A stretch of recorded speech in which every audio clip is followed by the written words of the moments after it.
So we are going to trim the pot from last week. It's not very thick on the bottom, not a ton of room, but still going to give it a foot.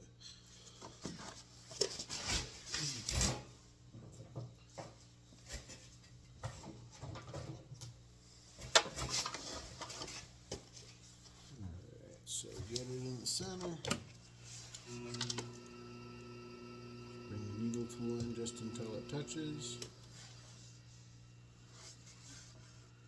So from there to about there, so the whole thing needs to go that way just a little bit.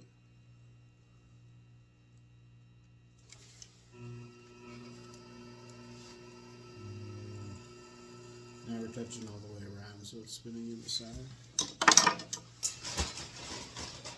I have a hard time getting the clay to make it stick to the tab. I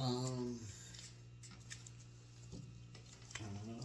Okay, I'm gonna watch you Stick it do on it there. again. So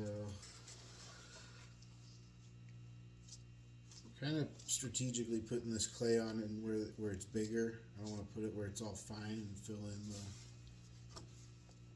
design that I did. So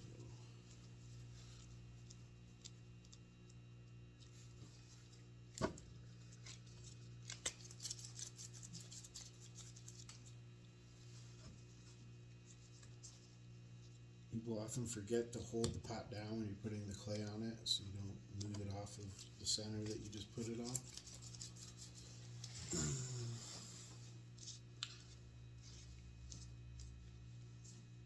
Alright, so we got this thing stuck on there real good. Trim tool.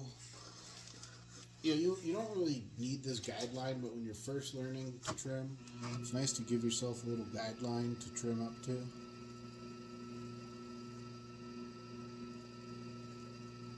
So I just put some little rings on there.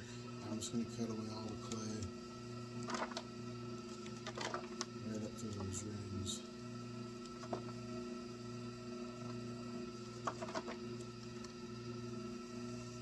No need to trim that much, just leave a little edge there for a foot. Take some of this clay away on the inside here. That's where I always mess up. Make it go in that spiral.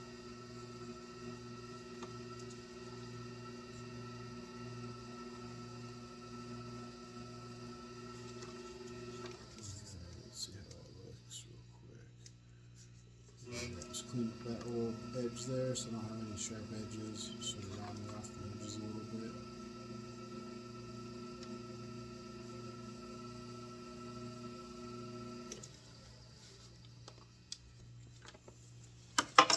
Alright, so real quickly put my name on it while it's upside down.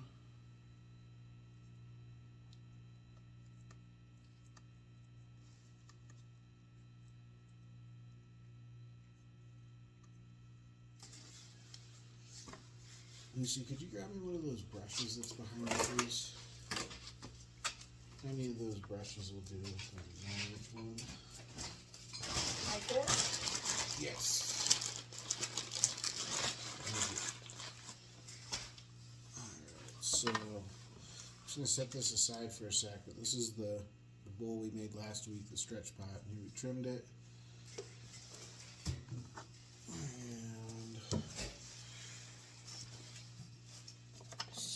Put some bat pins on there. Short bat pins in this wheel. And calipers. What we want to do real quickly before I bring this back is measure the width of this thing so I know how big to make the top. So it's going to be that big.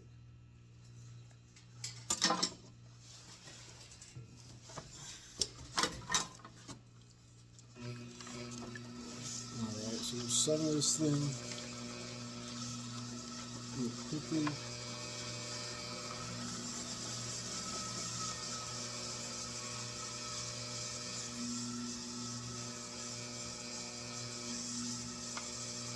Alright, let's play something on with this play.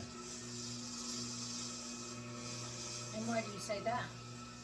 There's a hard part, and one part's harder than the other. Oh, okay. So we'll just go through it. So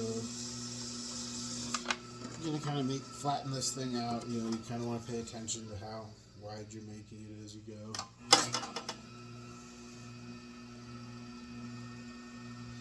You go all the way through it.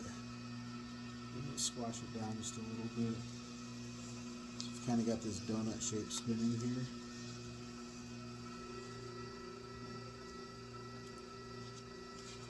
You can see it's all the way through. It's a donut.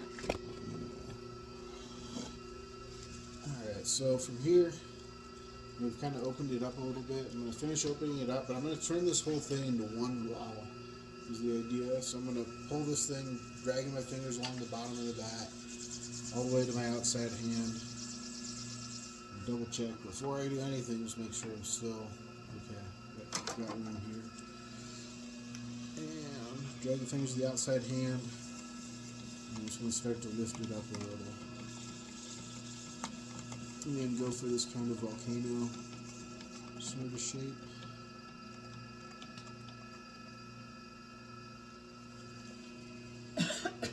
Just kind of work that a few times.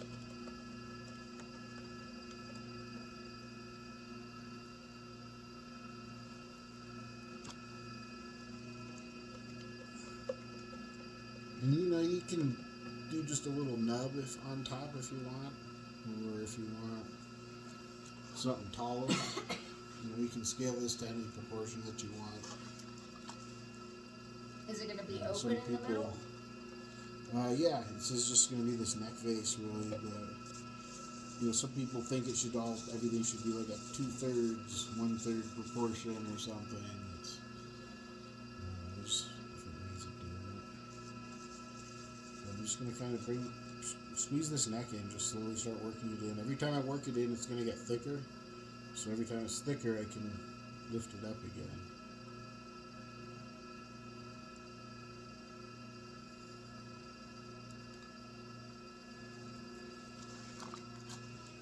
Just kind of slowly, carefully working this.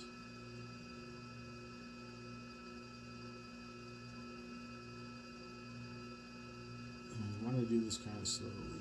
Don't go too fast.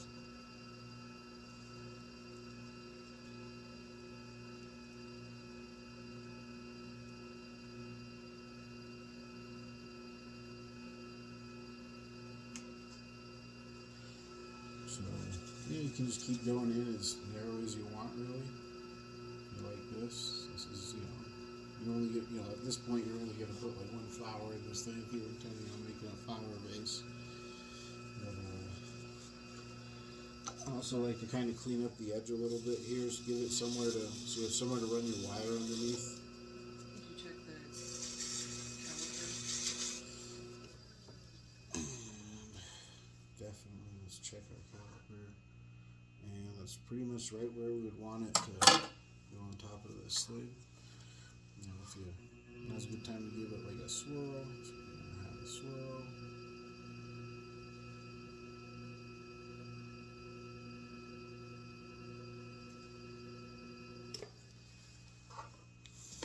And it's hot enough right now that if you just you could bake this all in one day if you set a piece outside dry.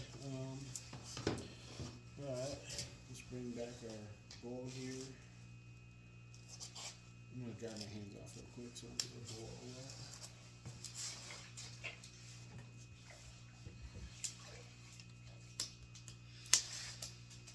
Alright, bring back the bowl. And we will, let me squirt it.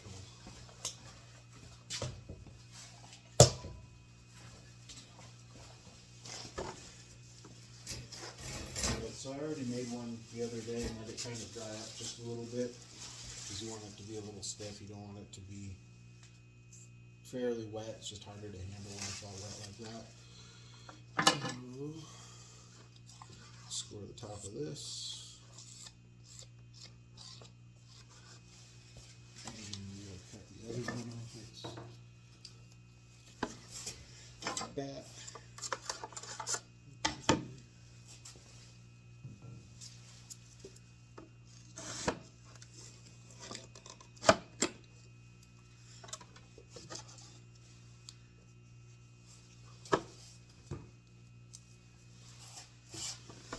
See how that lines up real quick.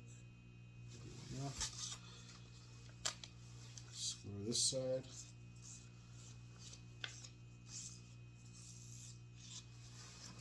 And give it a little slit. Look at this stuff.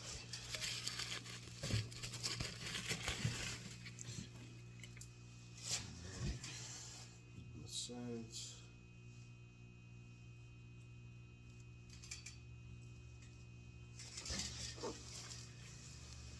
Slit that side.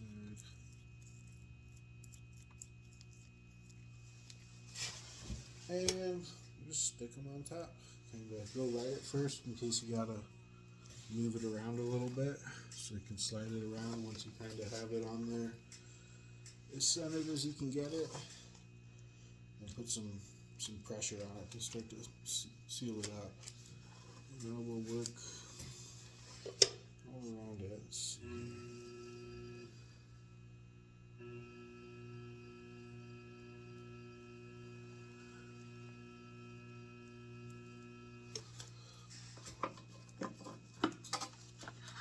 So now we got this fun little vase. That's how you turn a bowl into a vase.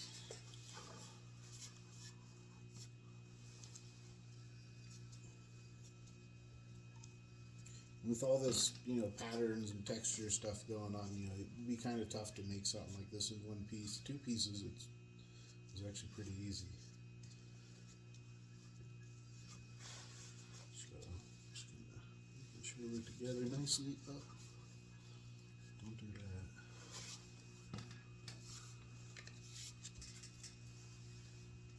So yeah, just kind of work it together. And when you're handling this thing, when you're moving it around, do it from the bottom. Don't just like hold it from the top, because until after it's all the way fired and glazed and nice and stuck together, because we just kind of stuck that on there. It's not like super sealed or anything. So that's our little vase. Yeah,